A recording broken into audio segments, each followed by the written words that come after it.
Went back and watched the film of that Mississippi State game. I think obviously a lot of teams try to drop eight, but as you said last week, you got to tackle. What exactly was going on in the tackling there? Is that something you can address, or is there something bigger happening? Yeah, obviously, tackling wise, we did not do a good job there. We had 21 missed tackles, and if you put the films back to back, of the year before and this one, that was a big difference, and you heard talk all week, we got to get set up in our drops, and we drifted, too much. And then coming out of those breaks, we did, they weren't sharp angles, we rounded stuff. It put you in a bad position to tackle. And you got to come down with bad intentions, and you've got to really want to go put your face on somebody to tackle players in the SEC. And I don't think that we necessarily did that. John Clay. Brad, I think Tennessee leads the nation in plays per minute, very high tempo offense. What sort of challenge is that for you guys? Yeah, I mean, it's as fast an offense as there is in the country, in terms of how quickly they snap the ball. So obviously that puts a ton of stress on the defense, the communication aspect of it. So our guys have to, get lined up quick, get the quick communication, get the call, identify the formation. They've got a lot of talent, out wide, and those skilled receivers, they're long, they're fast, they make a lot of big plays. The two running backs are really doing a great job, of running downhill. Eight does such a good job of hugging linemen, and leaning back into them on all their run plays. He's, a lot of guys are gap sound, but then they miss him. He actually slides right by the tackler who's sitting in his gap, just because of his running style. And then obviously Hooker's doing such a good job in that offense. He's managing it to perfection. He understands where to go with the football. When it's his time to run, he makes big plays with his legs.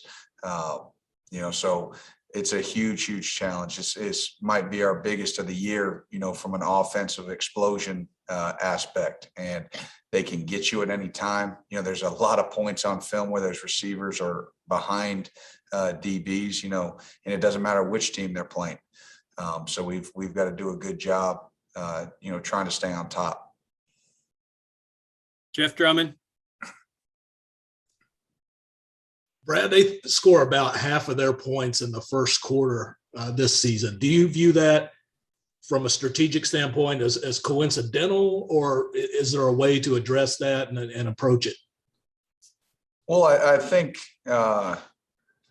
you can't practice. I mean, you can try to simulate as much as you can, that tempo, but it is hard to simulate and to replicate. And they do such a nice job of jumping on teams early with that. And we've got to try to do as good a job of winning early, in the game, winning early downs. And then when we have a chance to get off, that was a big deal, last week was we didn't get off on third when we had some opportunities, especially that first drive of the second half. We had multiple times to get off the field, whether it be third down, whether it be an interception in our hands. Those are plays we have to make if you want to win in the SEC. Lonnie. Yeah, Brad. Talk about the improvement of where you are with the nose tackle, especially with Josiah Hayes, and how is he doing as far as getting drawing double team and getting off double teams and going to cause some confusion in the backfield? I saw where he got a sack this past week. Yeah, at that nose guard position, between Justin and Josiah, they're doing a decent job in there. Both of them have things they really need to clean up. Josiah, you asked specifically, Josiah, has the physical tools, and, obviously he had that sack, which was good, early in the first quarter, but he needs to continue to, increase his stamina, his the number of plays he can play, while still straining to the football, tearing off of blocks. So there are a lot of things that he needs to continue to improve upon. And this will be a big game for him. You talk about having to be in great condition, that's where they stress you. And you'll test your wind and your lungs early and often with their pace. And they make you stay on the field because it's hard to sub. So, guys like, that's the hardest on those nose tackles. Like those guys, when you're, well above 300 pounds, it's hard to go 3, 4, 5, 6, plays in a row. And that's why I think it's so vital for us to try to get off the field as quickly as we can. And that kind of goes without saying, but especially against a team like this. Kent Spencer.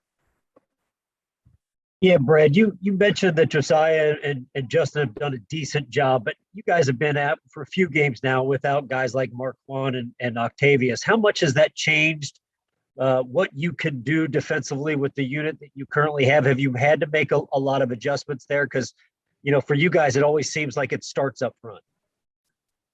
Yeah, but I think, hey, listen, everybody across the country, deals with adversity, and that's part of football, and that's part of good and great teams adjust to those things, and guys have stepped up. Obviously, do we miss them? Yes, very much so. Just not only their presence, but the depth that they provide, the versatility, like you said, the different things you can do, but that's football. And Justin and Josiah and everybody else that has to step in and play significant snaps since they're not here. That's what we've got to do. So, there's no getting around the fact that, in football, things happen and guys adjust. Coach talks about all the time, the next guy up, and but we are who we are. You have to try to make tweaks to make sure that your personnel fits what you're doing. But at the end of the day, our identity is what it is. And it's about playing fast and physical and tough. And that was what was a little bit disappointing about last week. That was not us. Adam.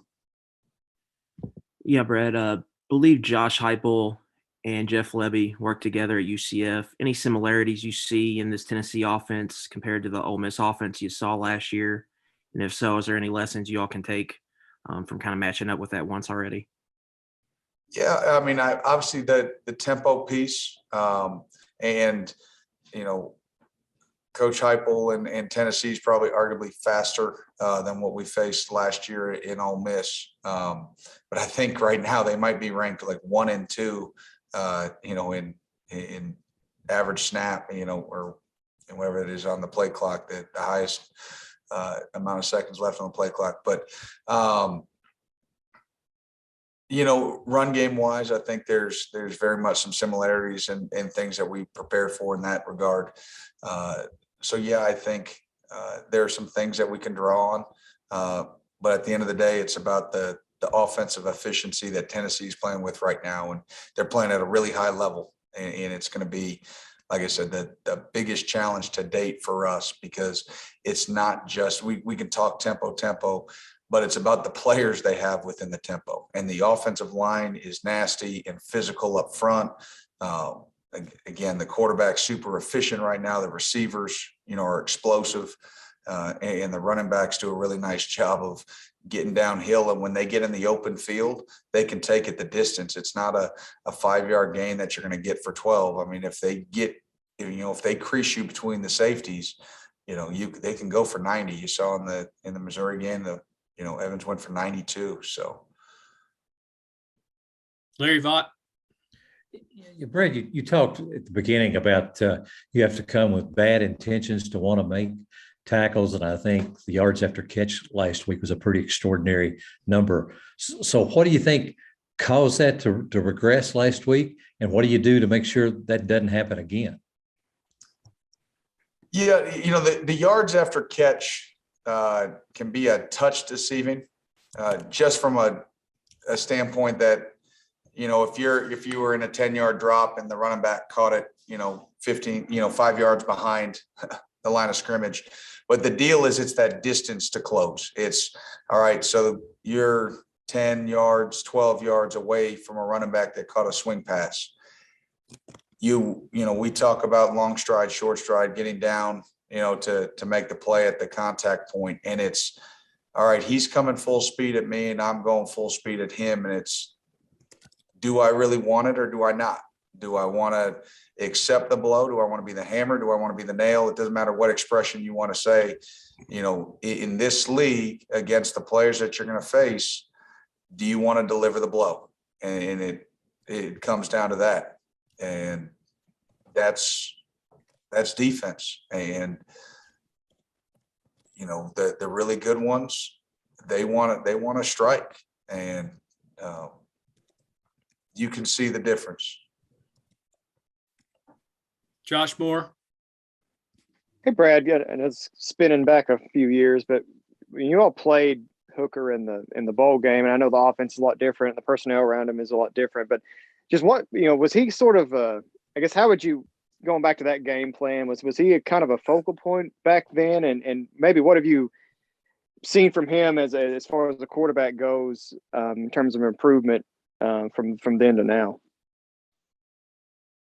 Yeah, I mean, he was still very much a focal point of their offense back when we played him in the bowl game.